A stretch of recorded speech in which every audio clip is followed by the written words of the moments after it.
Donc le scanfish, c'est un poisson remorqué qu'on tracte environ 600 mètres derrière le bateau grâce à ce câble. Donc on le tracte à la vitesse d'environ 8 nœuds.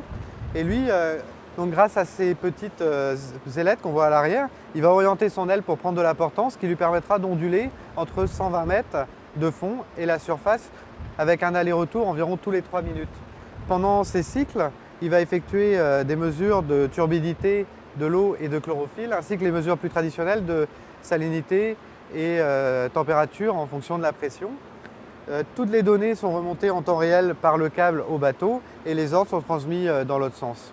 Je m'appelle Louis Marié, je suis chercheur océanographe physicien au laboratoire de physique des océans. Je travaille plus spécifiquement sur les plateaux continentaux, habituellement sur celui du golfe de Gascogne.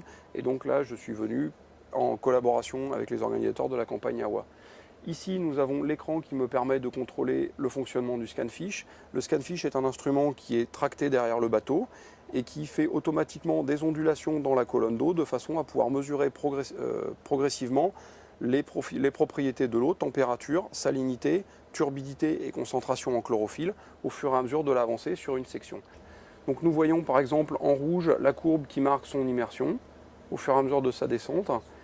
En noir, la courbe qui présente la position du fond, ce qui permet de contrôler le fonctionnement du poisson au moment où il s'approche du fond. Et donc ici, nous voyons que le poisson s'est rapproché du fond et a recommencé une trajectoire en montée. Si nous regardons maintenant les données qu'il me permet d'acquérir, nous avons ici une représentation visuelle des données de température en vert, de salinité en orange et de densité en noir. Donc nous voyons que la couche de fond est plutôt constituée d'eau assez froide et relativement dessalée, et qu'en surface, nous avons par contre une couche d'eau plutôt plus chaude et plutôt plus salée. Donc ces données me permettent de reconstituer une section du type de celle-ci. J'ai représenté ici une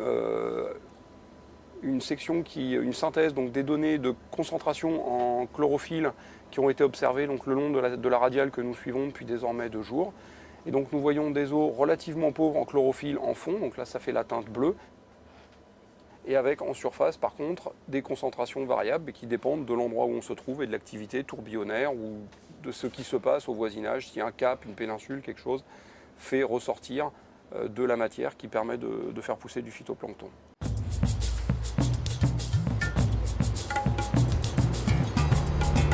À plage arrière, on est à 4 nœuds de surface.